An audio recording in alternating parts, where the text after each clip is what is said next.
Kevin Walsh is either going to crush our economy or he's going to make our economy stronger. Now, when I talk about economics, I'm not just talking about the overall national GDP. I'm talking about the individual economics for people like you and I. Now, when we go in and we're evaluating what the feds are doing at the Federal Reserve, we need to look at it from a perspective from investors, because you and I are investors. If you're watching our content, one thing I know about you is you're an investor, you're interested in real estate, you're interested in ground up builds, and you're interested in making a profit doing it. But how do you make a profit, and how do you know whether what the feds are doing is good or bad? Let's talk about that a little bit today, because you have to know. If you don't understand this stuff and you're just watching on the media and you get alarmed if something happens and you think it's catastrophic, but it's not, how do you profit from it? So let's look at this from a reality of numbers. And one of the biggest things that I love most about real estate is that it's all numbers driven. And I always say math doesn't lie. When you go in with just simple math, simple arithmetic, don't get overwhelmed by numbers, but you have to understand how this works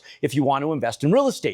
Because anything that's profitable has numbers attached to it, because money and revenue are numbers. And if money and revenue are numbers, you have to know how it breaks down. So let's back into this from a Federal Reserve perspective to see if old Kevin is going to be doing his job the way we need old Kevin to do his job. So let's take a look at this, not looking back at 2008, not listening to podcasts, not listening to the noise, not listening to the bullshit out there, but looking at it from a real reality perspective. Because it's the only way that you and I should be looking at it, is not listening. Yes, we should understand what his motives are and what his driving factors are so that we can understand later how he's going to adjust rates. But we need to be able to see today, like, does this work from an investment perspective that makes sense for me to buy? Should I hold or should I sell? And knowing that is going to make you profitable and ultimately de-risk your project. So let's talk about it real quick. Okay, so here's what's happened, guys. The value of an asset is equivalent to its net operating income, its NOI. It's net operating income,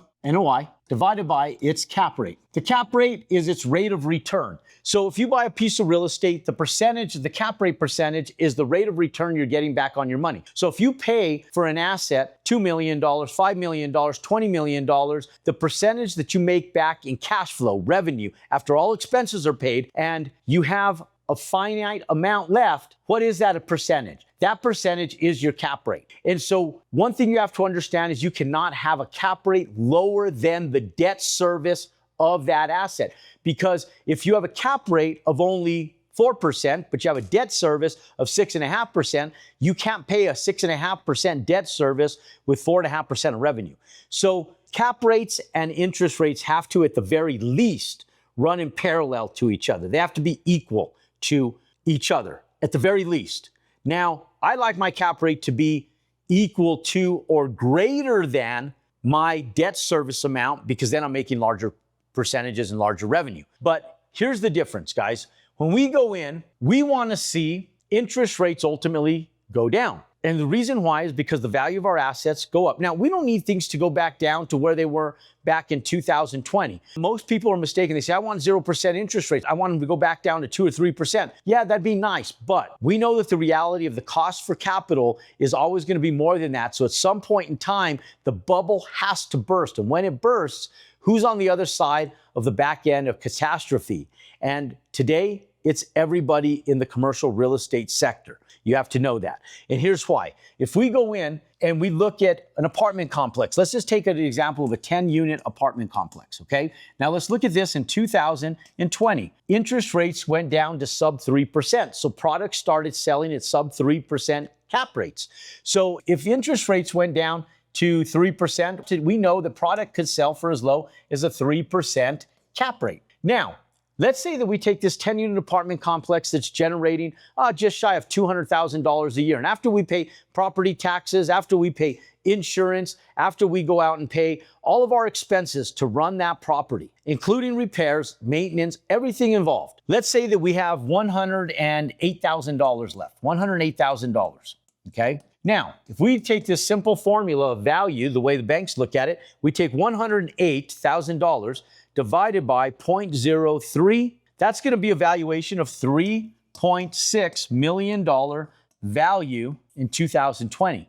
Now, let's look at this from 2026. It's important you know this, okay? You're sitting back going, Jerome, what does this have to do with the Federal Reserve? Everything. It has everything to do with the Federal Reserve because we need lower interest rates in order to stabilize assets. Check this out. If we take that same apartment complex, let's say that apartment complex, even we increase rents by $50 a month or whatever it is, only 10 units, okay? So that's an extra $200, okay? So if we go in, we have 10 units times $50, it's $500 times 12, that's $6,000.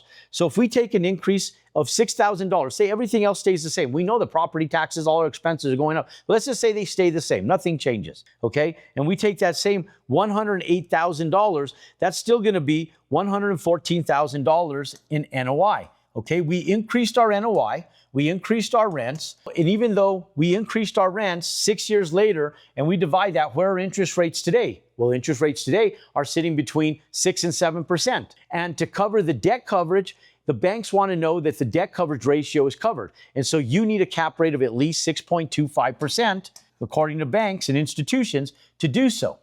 So if we take $114,000 increased rents, we divide it by 0.0625%, we have a valuation of $1.824 million value 6 years later.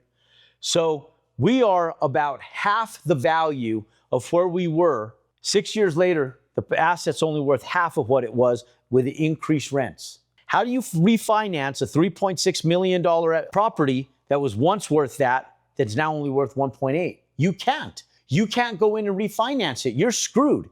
And you need to know that. If you want to learn the exact strategy of how to buy the right piece of land in the right area to build a house, if you want to learn the exact strategy that I've been utilizing for almost 3 decades, then text me the word land at 505-560-0520. Let's go ground up. Let's buy land. Let's build houses. And let's start right now. So let's take a look at this from a reality perspective. Let's say that we go in and build and we underwrite it right here.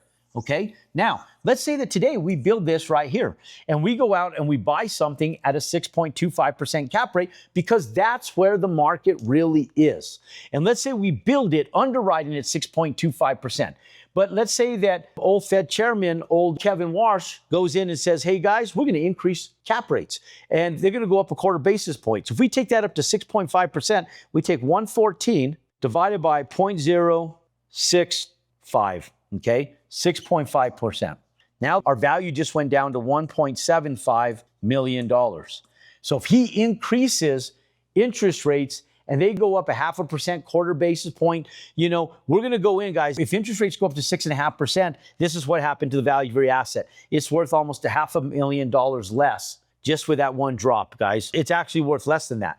Okay, so we had a value of $1.824 million. Now we have a value of $1.75 million. The value of your asset just went down. Now, let's say for sake of example, that the Fed chairman, Kevin Warsh, goes in and says, hey, let's start over the course of the next 6-9 months, lowering interest rates just a little bit. Let's just get them down to 5%, okay? Let's take this down to 5%. Now our debt coverage is at 5%, okay? What does that do to the market? Now, if we built here and we underwrote here and we don't underwrite here, but this is what happens, we take the same $114,000 divided by 0.05, $2.28 million valuation, $2.28 million value at 5%. Ladies and gentlemen, we just increased our value by $400,000 just by going in and lowering interest rates to 5%. That's a $400,000 value increase. What does that do? That allows projects to pencil. That allows bigger projects to get things done. Because take a multiplier. Let's say that this was a 10 unit and now that $400,000, if we take this up to a 40 unit, that's $2 million increase in overall profitability, or $1.6 million. Ladies and gentlemen, all of a sudden, when you go in, your loan to cost ratio and your loan to value ratio separate. There's a bigger spread. That bigger spread means you have more equity. And so why is it so important that cap rates go down? And why is it so important that values go up? Because, ladies and gentlemen, your builds depend on it and your long-term future depends on it for long-term stability. And here's the thing, most people are sitting back going, well, the job growth looks really strong right now, but inflation looks high. Well, when the values go up by $1.6 million on one asset, if there's a little bit of inflation, take the inflation. I don't know what type of inflation that they're talking about right now, because look at gas is sitting at $5.50 a gallon right now on average nationwide. If you're in California, you're sitting at over $7 a gallon. Okay, that's inflation. When I go to the grocery store and I see eggs that once cost me $2.50 for a dozen and now they're $10 for a dozen, that's inflation. All commodities are inflated right now. Don't be mistaken, ladies and gentlemen. And if they go up anymore, it's going to be a marginal increase of 3%, 5%, 7%. But the strength that increased appreciation and increased stability gives to you and I as investors is greater than the risk variable of inflation that the feds would otherwise call the market out towards and the way it sits right now. So don't buy the bullshit, is what I'm telling you.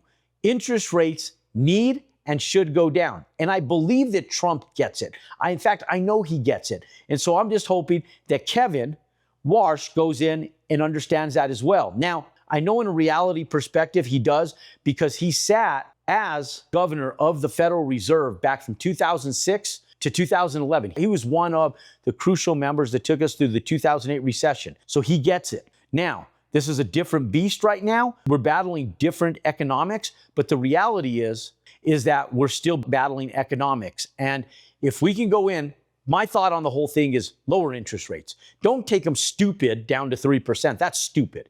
Don't do that. But lower interest rates to allow commercial real estate to pencil, because there's a balance. The cost to build has to be able to afford itself. If you can't afford the cost to build, you can't build. You can't increase housing. You can't fix the housing crisis. And all it's going to take to allow the inflated price to build to balance out with the valuations is to simply lower interest rates to 5%. We lower interest rates to 5%, all of a sudden the viability of new construction increases, allowing more product to come to the market and also allowing the housing crisis to continue being solved and taken care of over the course of the next decade and the next 2 decades. Ladies and gentlemen, I don't care how you ante it up. I don't care what bullshit stats they're looking at, and I don't care what unemployment rate. In fact, let people get unemployed. Most of the people that are working right now aren't working well anyways. People that will get laid off first are the ones that aren't performing. The lack of performance in those people that deserve to get laid off need to get laid off. So lay them off. And let's put our time, efforts, and mobility into fixing the overall mass economy